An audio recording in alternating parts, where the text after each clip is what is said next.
Hi, and welcome to the Spooky Hours. My name's David Saunderson. I'm joined today by my co-host Rachel Elizabeth. Hi, Rachel. How are you? Well, thank you very much. My Yeah, cough's good. getting better.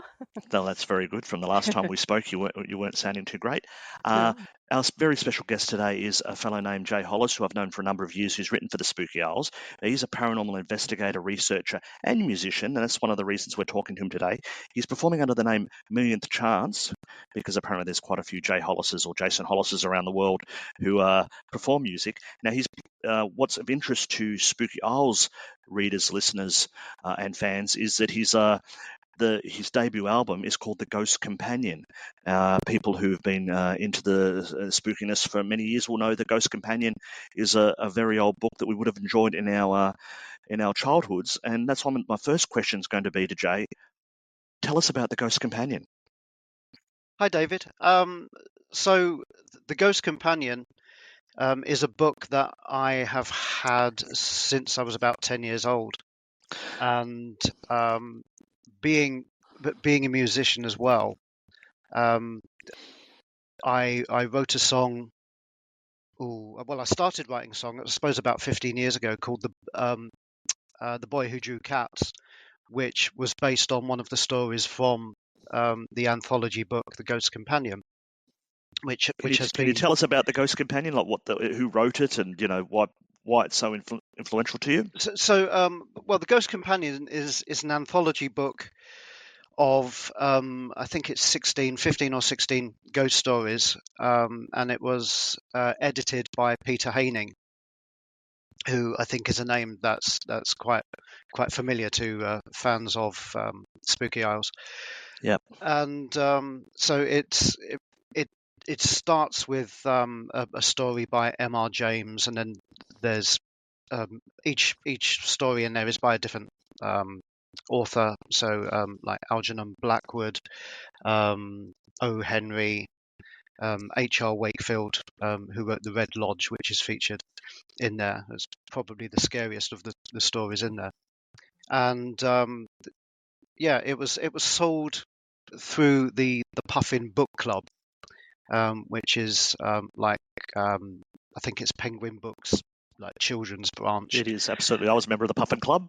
Yeah, and so yeah, I started to read the book, read the stories, and very quickly realised that none of these stories were actually written for children. So perhaps that's the reason why it had such a profound effect on me. I was a big fan, and still am, of ghost stories ever since reading that book. So why did you decide to turn this into a concept album? Would you call it a concept album? Yeah, very much so.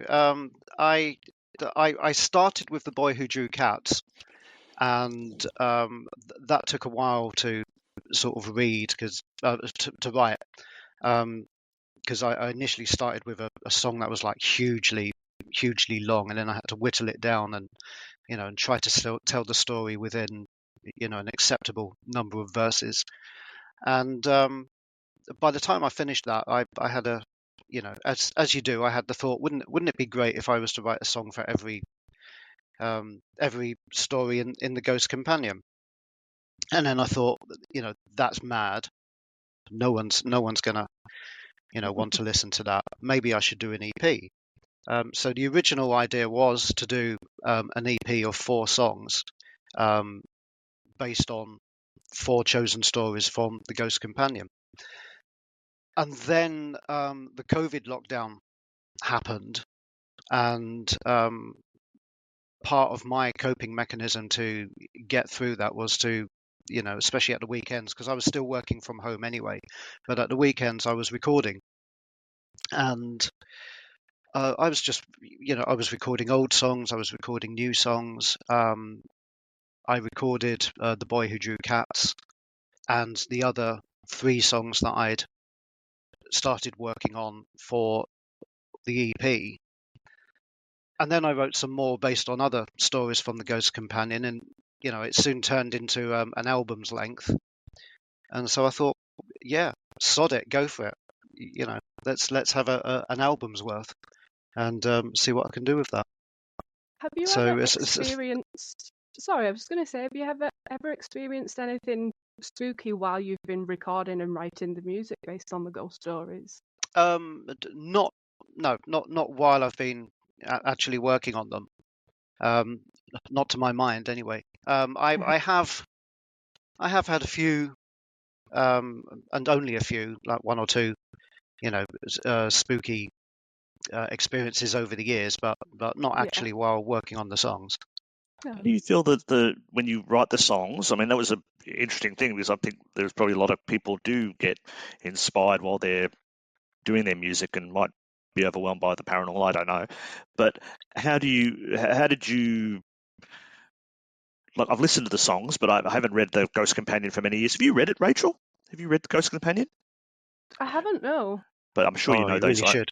You should, and I think you probably know half the songs, half the stories in it anyway, because they're quite famous. But did you take many creative liberties when you were writing the songs, like, or is it, for people who will have read these stories will know what you're going on about?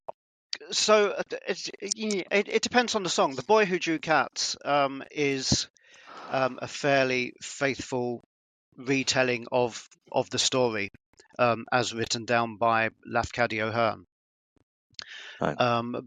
But other stories, such as one of the songs is based on Smoke Ghost by Fritz Leiber, and if you was to just listen to the song, you probably wouldn't get that it was inspired by Fritz Leiber's Smoke Ghost.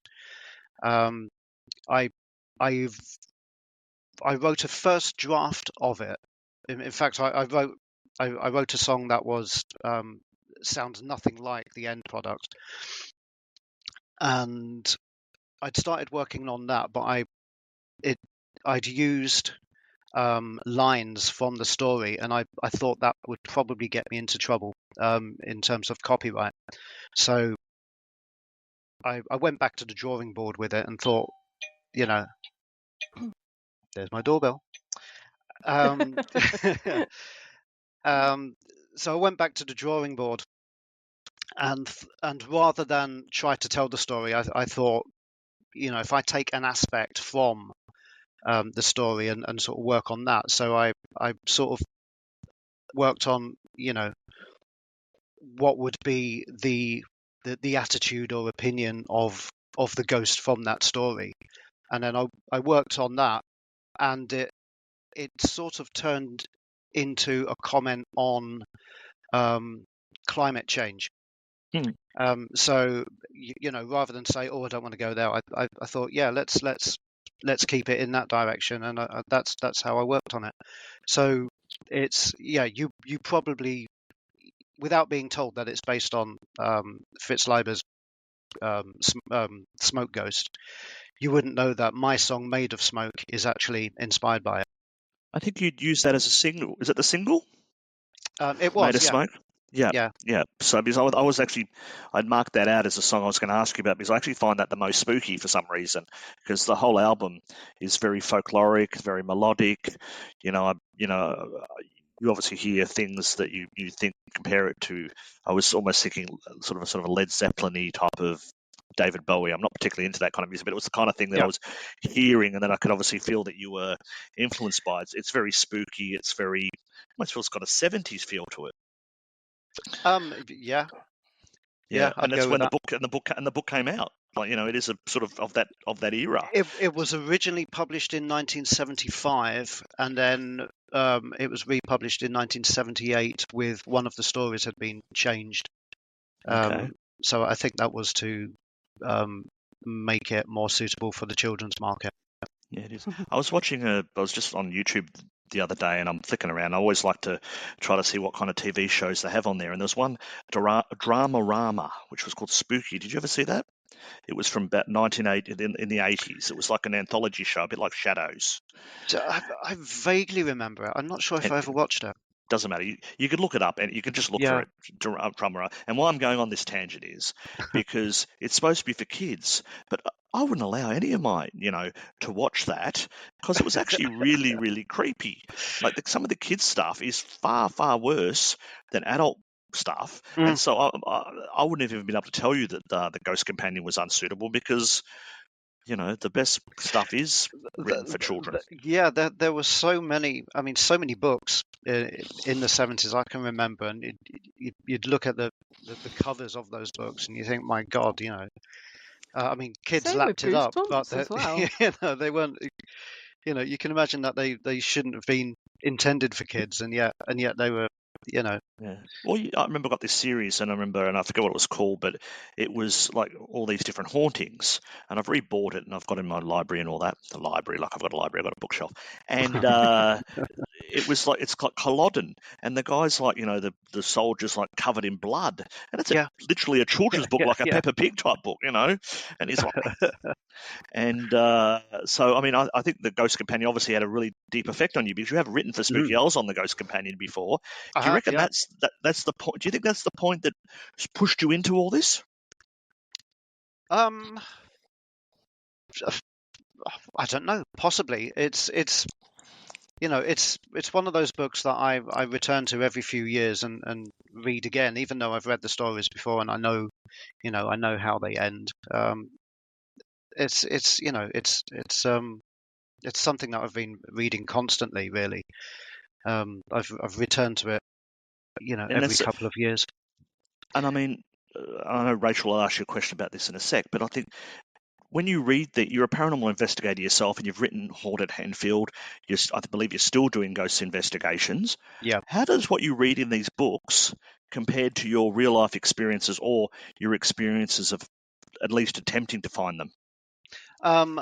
Yeah, the realities of forget anything that you see on TV. The realities of ghost hunting is sitting in a room with other people, or sometimes on your own in a darkened room and nothing happening. And it's if you did an actual reality TV show based on that, it would have no ratings because it's just people waiting for something to happen and nothing does happen. And what you read in stories like on the Ghost Companion, it's if anything that happens in those stories happened on a ghost hunt, I don't think anybody would do them. There'd be a health warning. I think that's why sometimes when you ask people, when you're interviewing them or people are writing stories, and it's usually about a singular moment in time where they see something or something flits past, does not make a ghost story. It might have terrified them, or it might have even got that was interesting, but it's certainly not the idea that, and then at 12 o'clock the clock struck 12 and a ghost walked out the room looking for their lost lover, and then all that kind of stuff. Blood drips down the walls. That's you've gone gory. I'm trying to do sort of PG stuff here. You're going a bit gory, but the stories. I mean, they probably are. I suppose you could write a story about the Enfield haunting, which you have, but you've done a more non-fiction. Yeah. How do you think from yourself as an author you could make paranormal investigating seem like a more interesting thing when it is literally people sitting around with a notebook sometimes or playing with a machine? How would you make that interesting? I don't know. Should it be interesting? It's to my mind, it's about genuine research and trying to find evidence of the paranormal. And for everything that happens that you think could be paranormal, it's my job as an investigator to actually disprove it. And most of the time, you do. Occasionally, something happens, and however hard you try and however much you research into it, you can't find a rational explanation for what's happened. And then, so you can chalk that down as potentially being evidence of the paranormal. What was it? Peter Underwood, the famous ghost hunter, said that 98%, I think it was 98%, of all paranormal activity can be proven to be not paranormal. Yeah. And it's the 2% that interests him. That's right. That's how I go. I think I use that Yeah. Probably So ripped that off him. So, yeah. trying deliberately to try to make it interesting is not the way to go anyway. You are either interested in it from that point of view, or you're not. So it sounds like you won't be particularly interested in some of these reality TV shows that Rachel watches, which are all full of excitement and carry on. I mean, years ago, I watched a few, but no, I don't watch them at all now.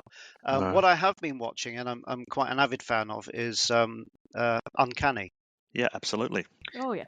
Which is a completely different beast, and that's What is it very you much. like about it? I know what I like about it. What do you like about it?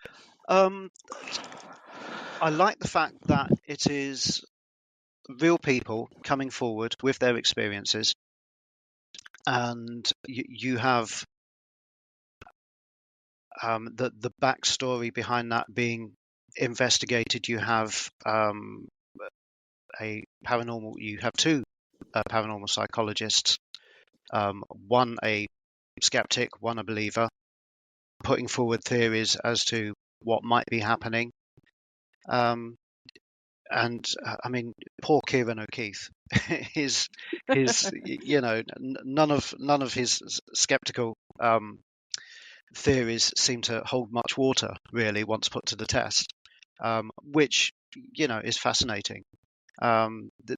It occurred to me the other day that the only possible way in which it couldn't be real was if the people coming forward were actually actors, but you don't get a sense of that at all.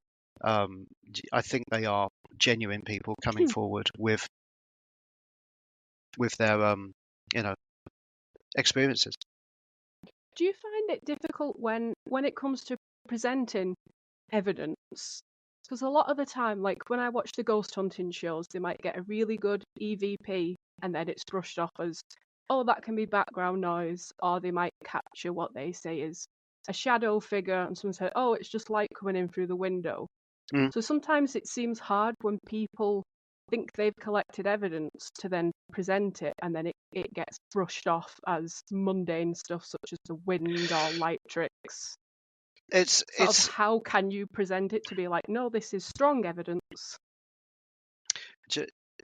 It is very difficult, and it's very difficult to present strong evidence unless you've already preempted what people are going to say, to discredit it, really. It's so, and it's very, I mean, EVPs, I have a hard time with EVPs because to me it's surely just radio interference, isn't it? So I personally wouldn't present any EVP evidence because I don't particularly believe it myself. Unless you have taken all of the steps necessary to disprove that it isn't whichever rational explanation is going to be put forward, then you haven't covered all your bases enough to present the evidence as evidence. And that's where it's really, really hard and difficult. I mean, it sounds like, if you don't like EVPs, I'm assuming therefore you don't like spirit boxes and that kind of equipment. No. I'm not a big fan of equipment at all, really. Okay, so how do you do it? Are you candles and pieces of string and talcum powder? Ouija board? I'm pretty much more the note taker, pen, paper. I'm not, to my mind, I'm not, psychically gifted or anything, so I'm not going to walk into a place and, suddenly feel that there's, two men over there and there's a woman in front of me or whatever. So there might be other people in the group that do have that, and I'll be sitting there, keeping an eye of the time, taking down notes, because they won't have the time to actually be writing stuff down themselves. So it's like a team effort. When did you start doing investigations? It would have been just before Haunted Enfield came out. When was that? 2012, I think. Okay. Either 2011 or 2012. So a year, 18 months before. Okay. And that started because I'd found a group who were going to do an investigation at the King and Tinker, Okay. Can you tell us about is that? is a pub in Enfield. And I sent them an email and said, could you send me whatever results or evidence you get when you do that? And they said, more than that, do you want to come along with us? Was that the one you brought me to? Was that Mary Loves Dick? No, that was that was the Rose and Crown. Rose and Crown, yeah, that's where that's Jay brought me to 40 Hall and the Rose and Crown, and I was just wondering if that was the same place in Enfield once, and which was more exciting because it was where Derek Acora said Mary Loves Dick. But anyway, that's another story for another day. So, how did you go on this first investigation? So for that first one, I was just there as an observer, and I was invited to join the group after that. But yeah, it was really interesting, and all of my notes and what I could remember of it basically went into the book. Okay. So tell us a bit. Obviously, lots of people around the world love writing about the Enfield Poltergeist. I know you wrote an article for us once that Enfield's more than just the Enfield Poltergeist, but it's clearly, when I use the word Enfield Poltergeist, it's got to get people's attention. Mm-hmm. Tell us your thoughts about that. Don't go too fully into it, because I mean people literally write books about it. But what do you reckon was going on there back in the 70s and so? Well, it's been, some people have tried to say that it was all a hoax, and the reasoning for that is that the children involved tried to trick the investigators, which on occasion they did, especially as as it was starting to die down, because they, people were there and things weren't happening, so they tried to make them happen. But there's just one incident that I'll relate, and that's that the children were in bed, and Maurice Gross, the investigator, was there. He was talking to Janet, and he basically said to her, there's no need to worry. If anything happens, we're just downstairs. And then he left her. He went downstairs. He was halfway down the stairs, and there was an enormous, deafening, crashing noise and lots of screaming. He went back upstairs into the room, and the heater that was bolted, the gas heater that was bolted onto the wall, was halfway across the room. And in the 20-30 seconds that he was out of the room, there's no way any of the children could have pulled that off of the wall and carried it halfway across the room. Yeah. So I mean, the only way you could say it didn't happen was if you're saying that Maurice Gross just lied. Yeah. That's the only way you could do it, because you couldn't make any other reason for that. Yeah. There was another incident where stones were showering on the house, and that was witnessed by the neighbours. There were children playing with their children in the garden. They witnessed it, and it was literally as if, it wasn't stones being thrown. They were coming straight down as if there was a helicopter above them dropping gravel on them. So I remember Alan Murdy, the president of the Ghost Club. He does a sort of a quote, or it's what he sort of says, and basically along the lines, there's as much witness evidence there. There's been people that have gone to jail for life who are with less evidence than there is for the Enfield Poltergeist. Yeah, absolutely. Because you have police, you have all sorts, I think like 30 odd people or something like that have said something weird was going on there. Now, the reason we're asking this question as opposed to any other person is not because you've particularly investigated the Enfield Poltergeist. It's just you're from Enfield, you investigated places there, you lived there for 30 odd years before you went and moved to Hertfordshire. Mm-hmm. You wrote the article for us. You said, there's more to Enfield. Was there anything around the place? Like, is it like a portal to hell? What is Enfield that seems to have our attention? I don't know. I mean, I think there's a lot of places anyway that are haunted that never usually come to light. But yeah, and Enfield seems to. I'm not sure what it is really, but there is, there's what is it, five or six haunted pubs. There's I mean, there's various old houses in the area, places like Forty Hall, and there's private ones as well. So I don't know, maybe it's partly that. I'm not. I don't particularly believe in ley lines, but there again, maybe it's ley lines. I don't know. Was there any particular location there that's left a particular strong impression on you in Enfield? My favourite chapter from the book is the one that I wrote on Middleton House.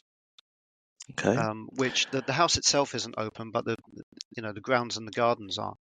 And yeah. Can you tell us about that a little bit, about what was so impressive about it? So there was a care. Well, I don't know if he's still there. There's a caretaker who, on his first day, his manager was showing him around the house and showing him his duties. So at 5:30, he has to basically shut down the house, which is offices. It's the Lee Valley Authority offices, and to do that, he has to start at the top of the house and inspect each room, make sure that all the equipment's turned off, and then he shuts and locks the door, goes on to the next room, does the same, and he works his way down through the house. And on that first day, he was being shown that very job. They just locked the first couple of rooms and then walked along the corridor, and then a voice behind him, literally right behind him, like almost in his ear, he heard a young woman say hello to him. And so, thinking, obviously this is his first day on the job, thinking that somebody was introducing themselves to him, he turned around to say hello back and introduce himself and chat, and there was no one there. This is in the corridor. Now both him and the manager that was showing him what his duties would be heard this voice and turned to see him, and there was nobody there. And I think I think it's assumed that it was probably the daughter of the family that lived there, the Bowles family, who died when she was 19. She nursed her elder brother through tuberculosis, and he died, and then she caught tuberculosis from having done that, and then she sadly died as well, and she was only 19. Very nice story, really, is it? But it's interesting. It's a sad story, but it's a story. So that obviously struck you as something that's more than just a tale of something like that. This bloke was clearly very believable. Yeah, and he told me that story himself to me when I went and met. Yeah. So I mean, talking to people, you obviously interviewed a lot of people for Haunted Enfield, and have you ever considered writing any other books about the areas maybe surrounding Enfield, other parts of the world? Well, as you will know, I have been working on like a companion book for the London Borough of Barnet, which I really must knuckle down and finish, because it's sort of like almost there, really. Yeah. And I'll probably publish that through like self-publishing. Yeah, no, that'll be a fascinating one. I think people will be very interested in lots of spooky stuff. I'm not too far from any of those areas we've talked about before, but I'd love to read that. Now, before we go, I want to finish up just talking about the album. But again, when we talk to people, there's just so many things we could go off on different tangents. So, Rachel, is there anything that you particularly want to ask Jay, given you got the opportunity now to ask him about his thoughts or anything like that? Yes, I suppose it's just one very simple question. Do you believe in the supernatural? Yes. it's the simple answer is yes, and the more complicated is yes, but Yes, but there's a lot of claims that you think maybe not. I sometimes get emails from people that have read Haunted Enfield, and most of the emails I get, I do believe that these are experiences that people have had, but sometimes you get some and you think, well, that's just been lifted from the last horror film that you saw. So yeah, mostly yes, I do.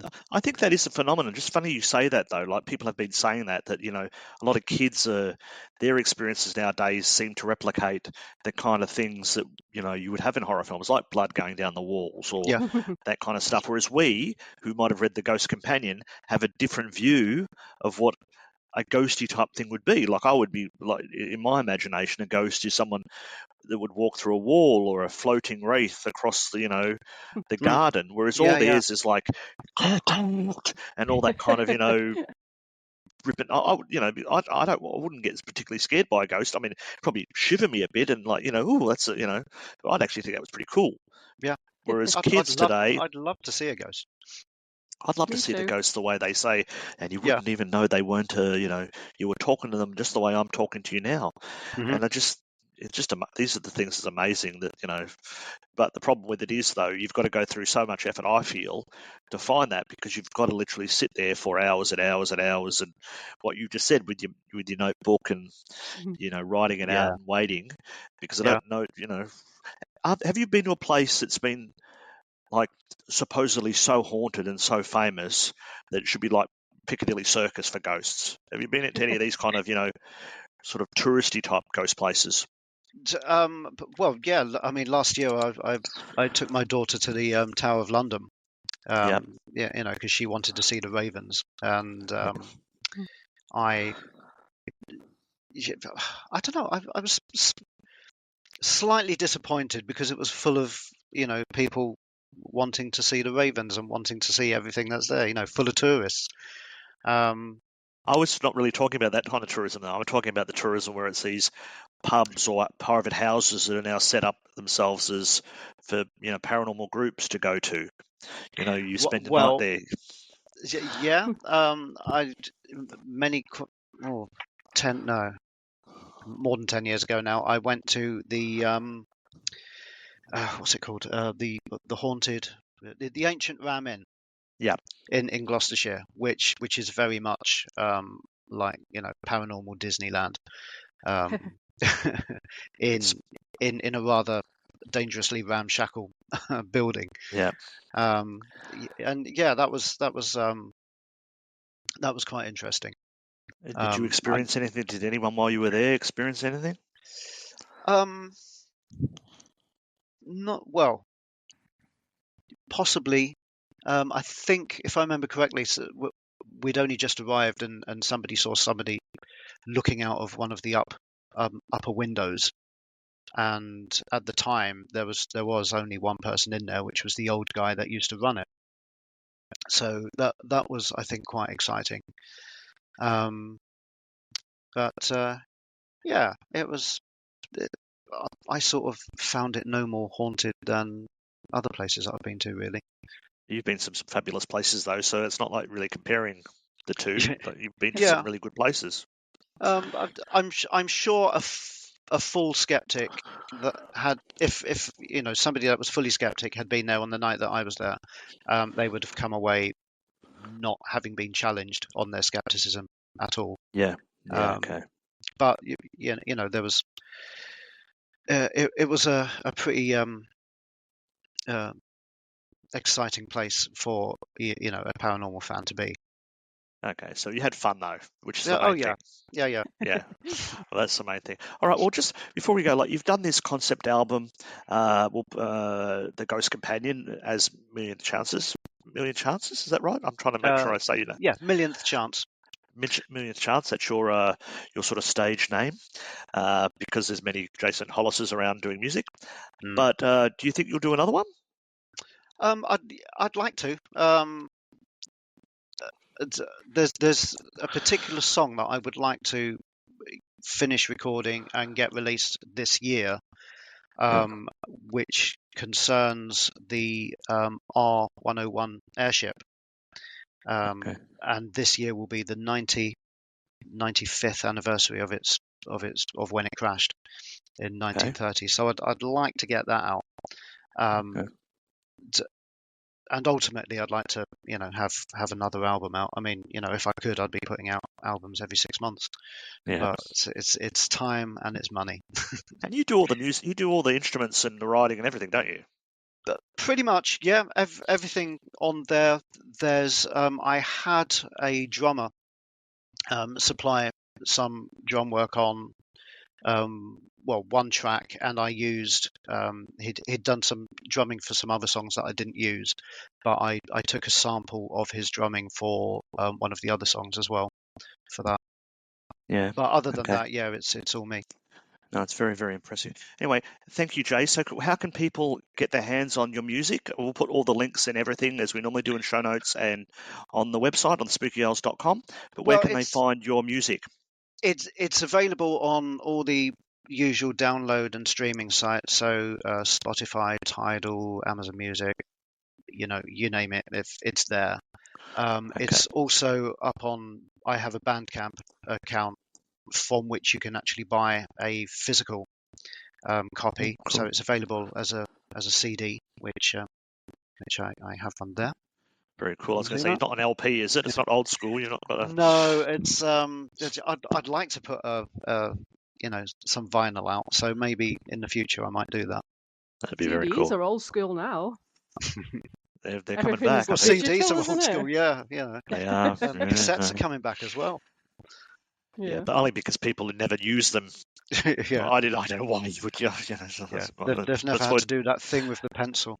The pencil, and then when it all comes out, and then you've got to rewind it and all that. Anyway, don't even get me started on that one. All right. Well, anyway, thank you, Jay. Thank you, Rachel. We've had a great discussion today, and as I said, we'll put all the links in there, and people could listen to the Ghost Companion. So thank you very much, and we'll see you next time on the Spooky Isles.